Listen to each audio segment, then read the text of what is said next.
Welcome back to my YouTube channel all subject corner shot from ASC.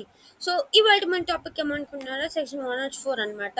ఇదనేది Bharatiya Sakshya Adhiniyam 2023 BS యాక్ట్లో 104 burden of proof. So అసలు bear text ఏంటంటే who ever desires any court, అంటే ఎవరైనా కానీ ఏదన్నా కోర్ట్ని ఒక విధంగా జడ్జిమెంట్ ఇవ్వాలని చెప్పి to as to any legal right, అంటే ఏ లీగల్ రైట్ మీదన్నా లియబిలిటీ అన్న అది అనేది ఫ్యాక్ట్స్ యొక్క ఎగ్జిస్టెన్స్ని బట్టి ఉంటుంది. విచ్ హీ అసర్ట్స్, తను ఏదైతే కోరుకుంటున్నాడో అది must prove that those facts exist, అంటే ఆ ఫ్యాక్ట్స్ అనేవి ఉన్నాయని చెప్పి నిజంగా ప్రూవ్ చేయాలి. And when a person is bound to prove the existence of any act, అంటే ఒక పర్సన్ అనేది ఆ యాక్ట్ అనేది ఉందని చెప్పి ప్రూవ్ చేయాలంటే ప్రూవ్ చేస్తాడంటే ఆ బర్డన్ ఆఫ్ ప్రూఫ్ అనేది అతని మీదే ఉంటుంది అనమాట. రైట్, మీకు అర్థం కావాలంటే కొన్ని ఇల్లస్ట్రేషన్స్ చూద్దాం. A desires court to give judgment that B shall be punished for a crime, అంటే ఏ అనేది ఒక కోర్ట్ని అడుగుతుంది. ఏమని అడుగుతుంది? బి ఒక జడ్జ్మెంట్ ఇవ్వండి, అందులో బిని మేము బాగా పనిష్ చేస్తాము, అదే పనిష్ చేయండి ఒక క్రైమ్ చేసాడని, బి చేశాడని ఏ చెప్తుంది. రైట్, ఇప్పుడు ఏ అనేది ఖచ్చితంగా బి అనేది ఆ క్రైమ్ చేశాడు అని చెప్పి ప్రూవ్ చేయాలన్నమాట.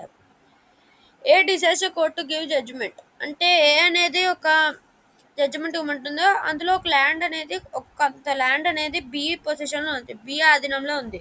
ఫ్యాక్ట్స్ ద్వారా అతను చెప్పాడనమాట, అంటే ఆ ప్రూఫ్స్ ద్వారా.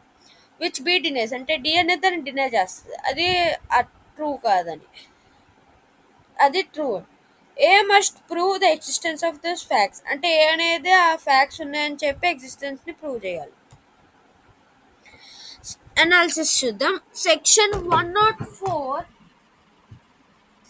104 of the Bharatiya Sakshya Adhiniyam 2023 establishes the burden of proof in legal proceedings, అంటే ఇది అనేది బర్డన్ ఆఫ్ ప్రూఫ్ ఉంటుంది కదా, అది అనేది లీగల్ ప్రొసీడింగ్స్లో మనకి ప్రిన్సిపల్ అయితే ప్రొవైడ్ చేస్తుంది. It mandates that the party asserting the existence of certain facts to establish legal rights or liability bears the responsibility to prove those facts, అంటే ఇప్పుడు ఏదన్నా కానీ పార్టీ ఉందనుకోండి, సపోజ్ ఒక ఏ అనే వ్యక్తి ఉన్నారు, అతను బి అనే వ్యక్తి ఒక ఒక పని చేశారు అనుకోండి, ఆ పని తప్పు అది అనేది ఇప్పుడు ఏ అనేది దాని మీద కేసు పెట్టారు అనుకోండి కోర్టులో, అప్పుడు కోర్టులో ఏం చెప్పాలి?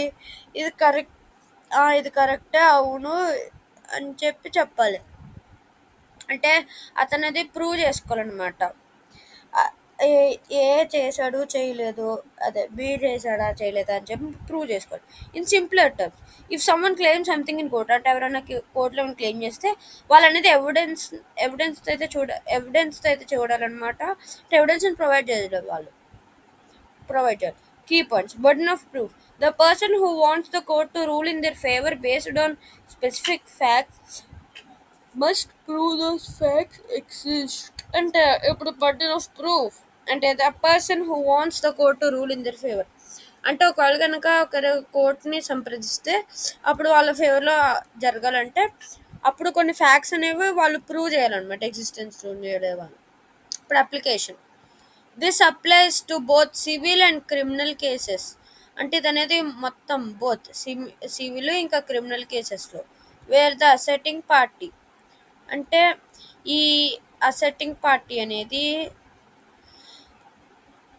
Must be substantiate their claims with evidence, అంటే వీళ్ళనేది అంటే క్రిమినల్ కేసెస్లో వేరుంటుంది, ఇంకా క్రిమినల్ కేసెస్లో వేరుంటుంది అనమాట burden of proof.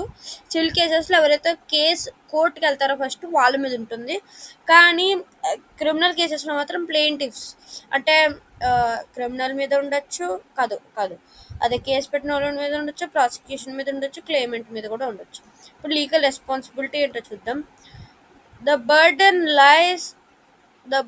Lies on the person making the assertion, ఈ బర్డన్ అనేది ఎవరైతే అసెట్ చేస్తారో వాళ్ళ మీద అయితే ఉంటుంది. Not on the opposing party, అంటే అపోజిట్ పార్టీ మీద ఉండదు, అది కాదు అని చెప్పి చెప్పరాదు. Unless the burden shifts due to specific legal provisions. అంటే ఇదనేది బర్డెన్ అనేది కొన్ని లీగల్ ప్రొవిజన్స్ వల్ల షిఫ్ట్ అయితే గానీ అదనేది వీళ్ళ అపోజింగ్ పార్టీ మీదకైతే రాదు. ఇప్పుడు illustrations explain.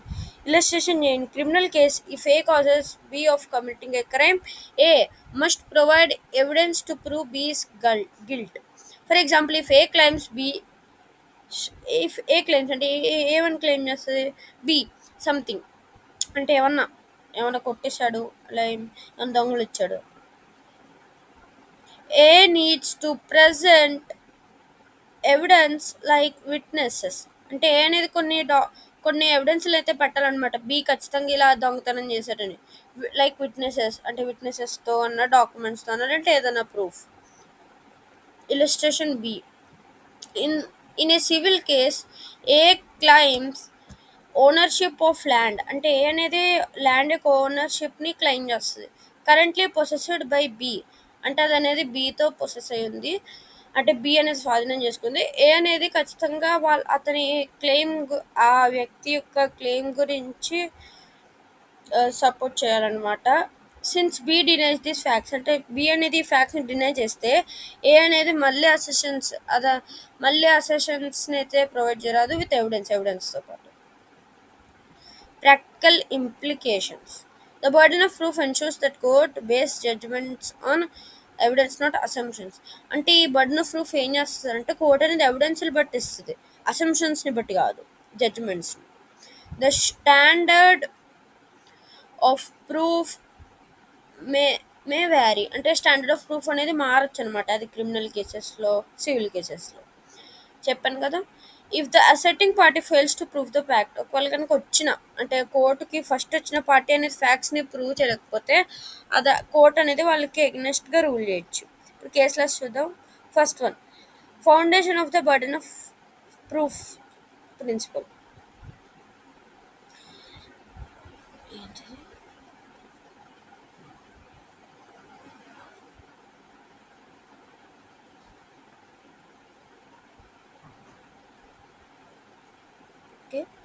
This section forms the core principle that he who asserts must prove. అంటే ఇది ఏం చేస్తుందంటే ఎవరైతే కోర్టుకు ఫస్ట్ వెళ్తారో వాళ్ళు ప్రూవ్ చేసుకోవాలి. It places the initial burden of proving a fact on the party who approaches the court seeking relief or a declaration of a right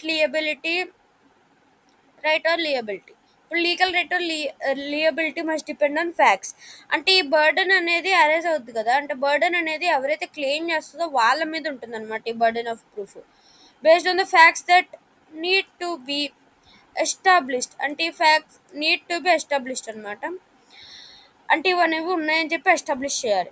if the facts are undisputed or admitted. ఒకవేళ కనుక facts admit చేసినా అన్డిస్ప్యూట్ అయినా ఈ section అనేది మనకి రోల్లోకి అయితే రాదు, అంటే ప్లేలోకి అయితే రాదు. Applies to both civil and criminal cases. In criminal cases the prosecution bears the burden of proof. In criminal కేసెస్లో ప్రాసిక్యూషన్ అయితే బర్డన్ ఆఫ్ ప్రూఫ్ని బేర్ చేస్తుంది. సివిల్ కేసెస్ ప్లెయింటిఫ్ అనే కానీ క్లెయిమనెంట్ అంటే ఎవరైనా ఒకటే బర్డన్ అయితే వాళ్ళే తీసుకుంటారు. కేసుల references. KM Nanavati versus state of Maharashtra. Addagada Raghavamma versus Addagada Chenchamma. ఇప్పుడు ఫస్ట్ కేసులలో ఏంటంటే the Supreme Court held that burden to prove guilt is always on the prosecution.